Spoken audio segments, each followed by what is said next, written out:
Shalom, greetings from Jerusalem, Jane. It is now 6:30 here in the Holy Land. I just got out of the shower. I thought, okay, let's just jump the shower as long as there's no red alert here in Israel. You probably saw the other two short video updates that I sent out on all my social media today, where I said that Israel is currently carrying out pre-entry strikes in Iran, taking out their nuclear sites facilities, taking out the top brass of their military and scientists, and just simply doing what Israel needs to do. I know you follow a lot of other people, and that's good because, yeah, I'm not Israeli, I'm not Jewish, this is not my land. I don't have a family who's here with me and a husband who's strong and supportive. I'm the foreigner who is going through all of this together with my Jewish friends, my brothers and sisters that I love, and Israel that I have come to call my home for 10 years. So I can share my perspective as the outsider who is going through all of this with the Israelis. I want you to think a little bit about what's happening right now on top of everything else that we have been through. You see, Israel has never started a war. Prophecies were fulfilled and the Jewish people came home in 48 after the horrors, the hell of the Holocaust, the atrocities, the gas chambers of the Holocaust. They came home and they got this tiny piece of land that is smaller than what we know actually belongs to the Jewish state. Immediately they were attacked. They were attacked again over the years. Israel never started a war, but the sons and daughters of Israel has been forced into wars to defend their God-given homeland, the land of the kings and the prophets, where King David lived, Saul, Joseph, all the kings and the prophets. Open your Bible, the Old Testament, and you're reading the forefathers of the Holy Land. This is the land of majesty, of mystery, of great destiny and history, the place that I have come to call my home. Israel has been dragged into war over and over again, and so many sons of Israel has been killed defending the Jewish homeland. On top of that, Israel has the enemy within, the Arabs, the Palestinians, who wants to murder the Jewish people and eradicate the Jewish people. We have had the most heinous terror attacks with Jewish mothers and children and grandfathers and grandmothers and Holocaust survivors are brutally murdered in terror attack for no other reason than just being Jewish. 3 months ago, I think it was, the Danish foreign minister was here in Israel, and he was right down here at the street at the foreign ministry of Israel, and I got to show him a photo of a dear elderly Holocaust survivor. She was sitting outside the nursing home, the elderly home she was living in. She was waiting for her daughter to go and pick her up and take her to a doctor's appointment. This big Palestinian Arab terrorist jumped on her back and he stabbed her repeatedly. This sweet, dear lady, was she 83, 86, who survived the horrors of the Holocaust, was brutally murdered, sitting outside an old folks' home, being murdered by this terrorist, stabbed to death for being Jewish. It happens again and again. Jewish people have to bury their children murdered for no other reason than being Jewish in the most heinous terror attack. We were traumatized before October 7. There's not one family who hasn't lost someone or knows someone who has lost someone. And then came October 7, after Israel had given up the Gaza Strip. The Gaza Strip that belongs to Israel. It's part of Israel. But oh, you want peace, you want peace. Oh, you have to give up land for peace. The Palestinians want peace. So Israel forcefully evicted thousands of people who lived in the beautiful Gaza Strip. The Palestinians took over. They got their Palestinian state. Hamas took over and they turned it into the biggest terror nest in the world. I have said this repeatedly. The failing mainstream media, who is only speaking about the suffering and the hunger of the Palestinian people, should have shared about every single school, every single hospital, every single UNRWA clinic, every single mosque, every single private home that was turned into a Hamas terror nest. The tunnels that is going under the Gaza Strip, all over the most sophisticated tunnels where all of these savages were living, stealing thousands and thousands and thousands, if not millions and millions and millions of money coming into aid to Gaza.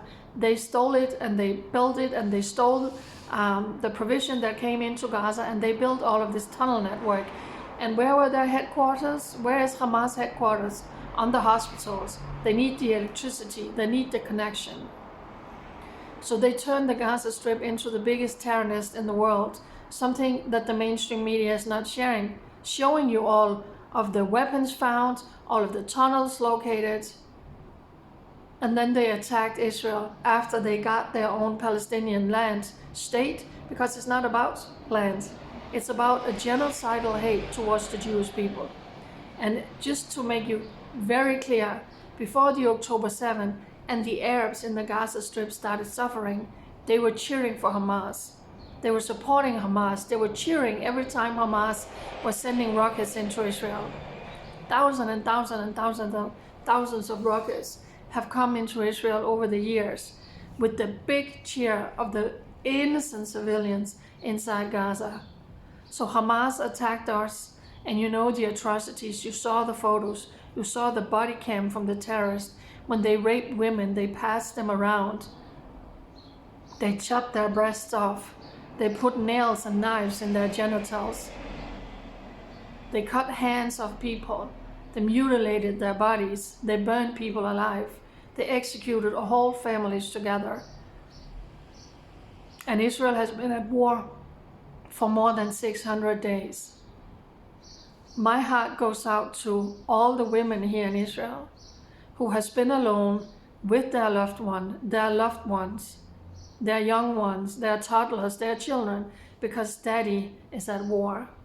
Daddy has been at war for hundreds of days after Israel gave up land for peace. After they got their Palestinian state in Gaza, they brutally assaulted Israel, and they carried out a genocide, and they murdered more than 1,200 people in a matter of hours. All the women here in Israel who has been alone, who has to get everyday life running without dad, because he is at war defending the Jewish homeland against all of these modern day Nazis. All the children who doesn't have their fathers. The PTSD in women and children in this country is just undescribable.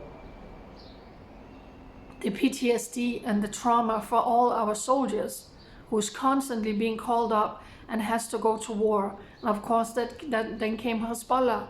Hezbollah attacked us. We had hundreds and hundreds of rockets raining in every day. Thousands of people were evacuated from the north. Many of them didn't even come back home yet. So people, the falling mainstream media, the United Nations, the stupid United Nations, the European Union, and all of the rest of these imbeciles who only looks at suffering in Gaza have no idea of the consequences, the devastation, the trauma, the ongoing trauma. We don't have PTSD, we have ongoing trauma here in Israel. Fighting a war on 7 fronts at one time, this tiny little nation that God chose as his nation. And that is why all of this is coming against Israel. I have also said this many times in my videos. When you touch Israel, you touch the apple of God's eye. The salvation comes from the Jews. This is God's nation. And that's why we have all of these attacks and all of this hate coming against Israel. My hair is drying. So now Israel had no choice but to go and cut the head of the snake, the Ayatollahs in Iran, who is racing to build nuclear bombs so they can wipe out the Jewish state.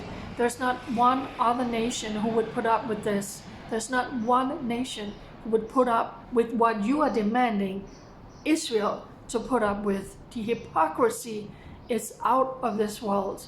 So right now, the brave warriors of the the pilots are carrying out massive strikes in Israeli strikes in Iran against their nuclear capabilities.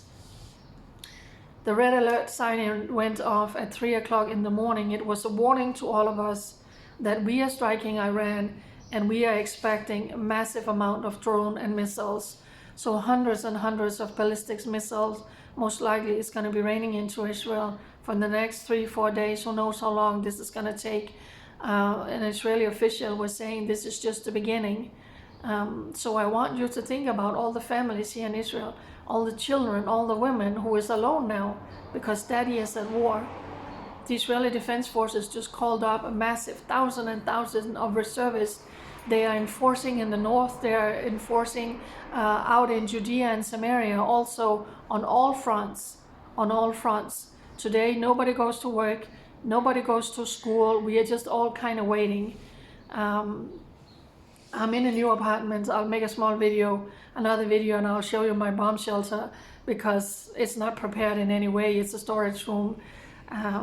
So pray for Israel for such a time as this nation is fighting for survival, the land that God chose as his own, all the women, all the children, all the Holocaust survivors who are still here, and then the failing mainstream media who has failed so badly since the October 7, being mouthpieces from Hamas, sharing their lies and their propaganda coming out from the Gaza Strip, and imbeciles coming on selfies, flotillas, Hamas supporters coming against Israel. As far as I know, the last 2 of those imbeciles from that flotilla is actually still in Israel. 8 was deported yesterday.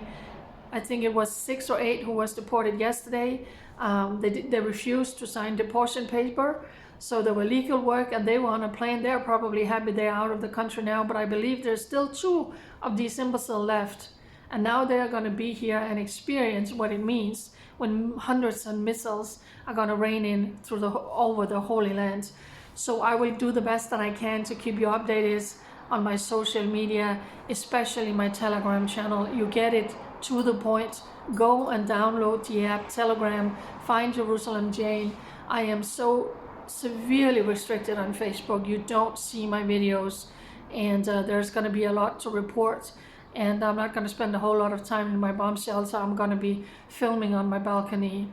So for such a time as this, please, please, please wake up everybody and say Israel is at war with Iran, and we need to be watchmen on the walls. We need to pray for all the brave men and women in uniform who is out 24/7, 365, defending the Jewish homeland. This is the land of the Bible. There's no lies and propaganda that would ever change that facts. And God says, I will bless those that bless Israel. I will curse those that curse Israel. And through you, all on the earth shall be blessed. So for such a time as this, I encourage you to choose to be on the blessing side, to stand with Israel for such a time as this. Bye.